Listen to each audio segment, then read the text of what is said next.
जर मी सभागृहात असतो तर थेट राहुल नार्वेकर यांना एकतर जोडा फेकून मारला असता किंवा पेपरवेट फेकून मारला असता, असा आक्रमक टोला संजय राऊत यांनी राहुल नार्वेकर यांना लगावला आहे। विधानसभा अध्यक्ष राहुल नार्वेकर हे पावसाळी अधिवेशनाच्या पहिल्याच दिवशी वादाच्या भोवऱ्यात सापडले आहेत। शोक प्रस्तावावेळी त्यांच्याकडून मराठी उच्चारात ज्या चुका झाल्या त्यामुळे थेट आता त्यांच्या राजीनाम्याची मागणी होत आहे। हे नेमकं प्रकरण काय आहे पाहूयात आपल्या या व्हिडिओच्या माध्यमातून। नमस्कार, मी अनिकेत जाधव व तुम्ही पाहत आहात टाइम महाराष्ट्र। महाराष्ट्र विधानसभेच्या पावसाळी अधिवेशनाच्या पहिल्याच दिवशी विधानसभा अध्यक्ष राहुल नार्वेकर यांनी पद्मविभूषण आशा भोसले यांच्या निधनावर शोक प्रस्ताव मांडला। मात्र हा प्रस्ताव वाचताना त्यांनी केलेल्या अनेक उच्चारातील चुकांमुळे आता मोठा वाद निर्माण झाला आहे।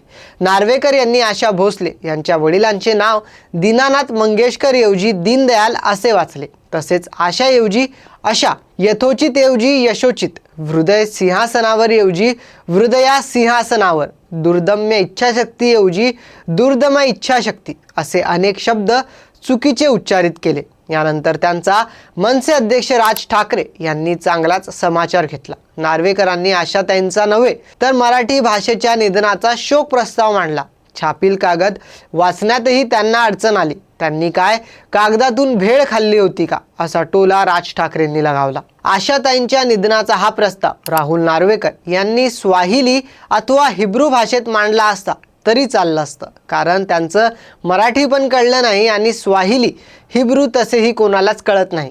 बरं, अजून एक शोकांतिका म्हणजे नार्वेकर दीनानाथ मंगेशकरांचा उल्लेख दीनदयाल मंगेशकर करत होते आणि वाटेल तसं मराठी वाचून दाखवत होते। त्यावेळेस सभागृहात उपस्थित एकाही आमदाराला आक्षेप नोंदवासा वाटला नाही। नार्वेकरांना ना दीनानाथ मंगेशकर माहीत आहेत ना दीनदयाळ उपाध्याय माहीत आहेत। भाजपने जी काही खोगीर भरती सुरू केली आहे त्यात त्यांची अवस्था तेलही गेलं तूपही गेलं, हाती आलं धुपाटणं अशी झाली आहे, असे म्हणत राज ठाकरेंनी भाजपलाही धारेवर धरले आहे। महाराष्ट्रातील आधीच्या आणि आत्ताच्या पिढ्या हे भाषण पाहत आहेत आणि हे रेकॉर्ड झालेले सभापतींचे भाषण पुढच्या पिढ्या पाहतील याचं भान आणि जाणीव दोन्हीही त्यांना नाही।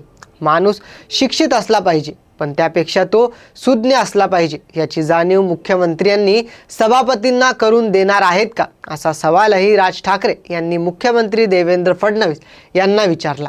राज ठाकरे यांच्यानंतर संजय राऊत हे देखील राहुल नार्वेकर यांच्यावर चांगलेच संतापले। जर मी भाषणावेळी सभागृहात असतो तर थेट राहुल नार्वेकर यांना पेपरवेट फेकून मारला असता, अशा शब्दात त्यांनी राहुल नार्वेकर यांच्यावर निशाणा साधला। काय म्हणाले संजय राऊत पाहूयात। मी जर असतो त्या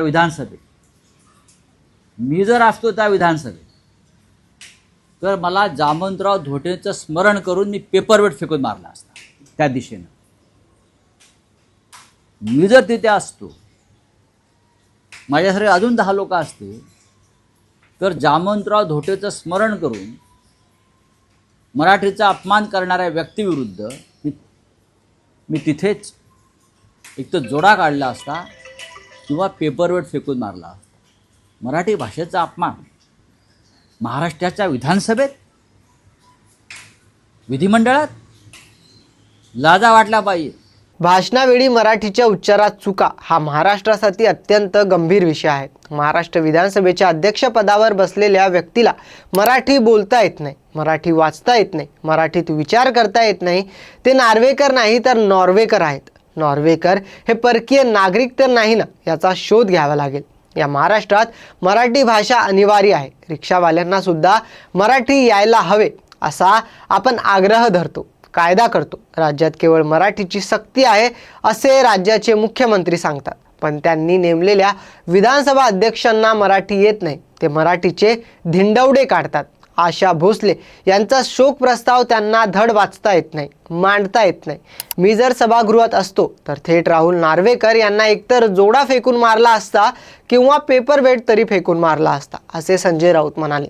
तरी आता विधानसभा अध्यक्ष राहुल नार्वेकर यांनी या संपूर्ण प्रकरणावर दिलगिरी व्यक्त करत माफी मागितली आहे, परंतु तरीही त्यांच्या विरोधात रोष वाढतानाच दिसत आहे। तरी या संपूर्ण विषयावर आपलं मत काय हे आम्हाला कमेंटमध्ये नक्की कळवा आणि व्हिडिओ आवडला असेल तर लाईक, शेअर आणि सबस्क्राईब जरूर करा।